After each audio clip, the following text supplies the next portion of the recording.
Heyo everybody, Zian over here from Nintendo Life, and today we're here to share with you our review of Disgaea 6 Defiance of Destiny on the Nintendo Switch. Now, this review was originally written by Mitch Vogel for NintendoLife.com, but was reworked into this video by me.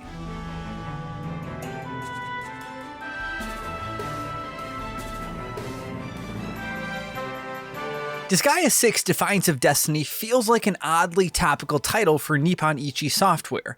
About 2 years ago, the company effectively ran out of money following a catastrophic mobile game launch, and it certainly appeared for a while that the company was going to go under. Somehow, the publisher managed to weather the worst of this storm, which enabled it to defy the odds and release at least one more mainline Disgaea game. This could very well be the final Disgaea release, but if it is, at least the makers can rest easy knowing that it went out with a bang. Disgaea 6 is the most streamlined and enjoyable entry yet, demonstrating a thorough mastery of the in-depth mechanics that made this turn-based tactical series such a cult hit in the first place. Disgaea 6 features a fittingly goofy narrative with plenty of over-the-top anime humor, although there are some moments of genuine emotion scattered around in there too. The main narrative follows a zombie boy named Zed, who's hell-bent on killing a nameless god of destruction that's terrorizing the Netherworld. Zed isn't initially all that great of a fighter, and he is killed rather easily nearly every time he confronts his foe.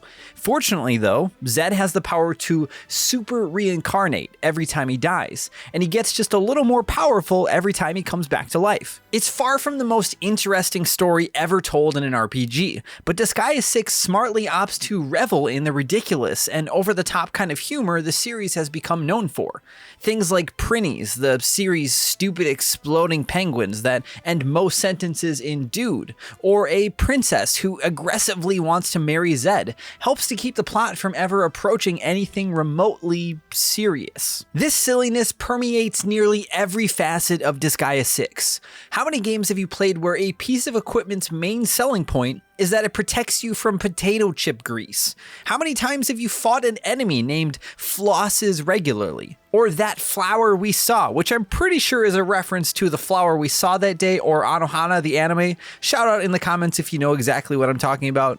It's not often that a game commits this hard to such an intentionally lighthearted tone, and while the humor may be hit or miss sometimes, it is consistently interesting and memorable. Gameplay in Disgaea 6 initially follows a standard SRPG format, wherein you move characters around a grid-based map and try to wipe out the enemy before they get to you first. In this regard, Disgaea 6 is probably at its most conventional, although there is a considerable amount of depth to the combat as you progress. There are well over a dozen different classes to mix into your team, and supplementary things like combos and team attacks ensure that carefully planning out your strategy pays off dividends. This SRPG aspect of Disgaea 6 is impressively well built, and just as engaging as you'd expect out of a relatively high-profile release in the genre. However, it could very much be argued that the primary gameplay of Disgaea 6 is more meta than simply another turn-based tactics game. Despite most of the gameplay happening on the grid-based battlefields, there's an awful lot of focus placed on effective management of the absurdly in-depth systems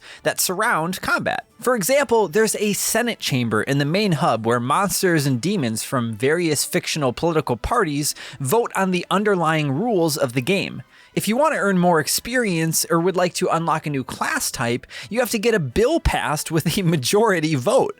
Or in another example, there's a cheat shop where you can dial up or down specific markers of progress. So if you want to earn more skill experience after each battle, you can dial down how much money your characters gain on average instead. The presence of features like this indicate what the real Disgaea 6 experience is. Sure, you can just play through the main campaign and get a satisfying experience, but this is a game that could potentially last you hundreds of hours if you really want to go for it. The level cap is no joke, set at 99,999,999, and you can eventually do 10 trillion damage in a single blow. To hit those kinds of numbers and to be capable of taking on the kind of content the enormous endgame has to offer, you have to be ready to break the entire game in the way it encourages you to, and this makes for a strategic experience unlike anything else out there today. With the exception of previous games in the series, of course, Disgaea veterans will be pleased to find all the crazy numbers and systems they expect present and correct. Fortunately, Disgaea 6 has opted to integrate plenty of quality of life features that easily make this the most accessible and streamlined entry in the series yet. Chief among these is the new demonic intelligence feature, which allows you to program each character on your team with an extremely in-depth logic system that mimics the Gambit system of Final Fantasy XII. With this, you can specify actions that you want characters to perform in specific situations, which takes a lot of tedium out of having to manually navigate the menus and select actions for every character on every turn. For example, it's a lot easier to just program a character to target and approach the nearest enemy and use a random attack skill. And with how in-depth these instruction sets can get, there's a ton of fun to be had in tweaking their commands to make your team a perfectly well-functioning autonomous machine that cuts through enemies with ease. Taking this demonic intelligence system and pairing it with the new auto battle options thus cuts down the boredom of extended grinding sessions. It may sound a little silly to be praising a game for decreasing the amount of time you have to spend actually playing it, but this goes back to the main draw of the gameplay being more about the management side of things rather than the raw actions of manually commanding the team. The main thing these new quality of life features do is decrease the amount of repetitive work you have to do to obtain rewards. You still have to build effective teams, kit them out with the right skills and equipment, and know how to program them to fight effectively. It's just that now it only takes you 10 minutes to accomplish the same things that in previous entries would have required at least an hour. All of this is to say Disgaea 6 is the very embodiment of the concept of min-maxing. It prods you to turn your attention to every little detail of your character's build, and to think of ways you can either maximize values or literally break the rules so you can take them beyond their maximum values. There are numerous avenues you can take to do so, which can be rather intimidating to newcomers who aren't familiar with all of the nuances. Disgaea 6 though does a solid job of including lots of tutorials and explanations, enough to say that this is probably the most approachable entry yet, but be prepared to do quite a bit of studying before you finally get it. While gameplay remains consistently addictive, it must be said that Disgaea 6 really drops the ball with its presentation.